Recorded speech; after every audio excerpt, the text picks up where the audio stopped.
Noneno ne josiano winyo maber mokalo. Kawadhi nyime ni ten county ma Kisumu bade mochung' ne weche ber mar alwora kod duol mochung' ne weche alwora sirikal mamalo nema ne otimo pedha mapek e kuonde ma ikunye maram e tok chik mayudore Kanyakwar kod Mamboleo eneno ni otiek chutho timno. Apedha mane otim kanyakla kod obila ne onyuolo olemo kama ne ondhi Achije adek mane ojuki rando ka kunyo maram e tok chik.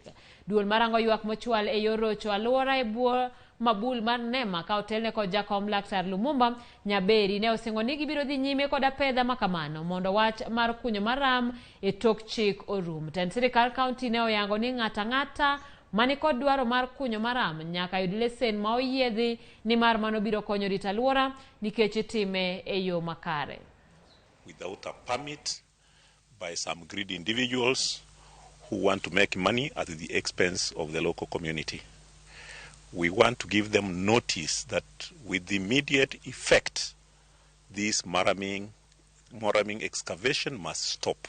We have agreed as a multi-agency on environment that from tomorrow, any excavator that will be found at that place will be confiscated. Any vehicle that will be found at the site will be confiscated. And we have agreed that any person who will also be found at that site will be arrested and be taken to court and will be charged. Koro mondo jopiny ong'e ni kuonde go gin kuonde monego bed kunyo maram. Nitiere kuonde ma obedo designate kidwa kunyo maram to nyaki penji mondo yud thuolo ni kae mi kunyo maram to ka ok nyal kunyo maram.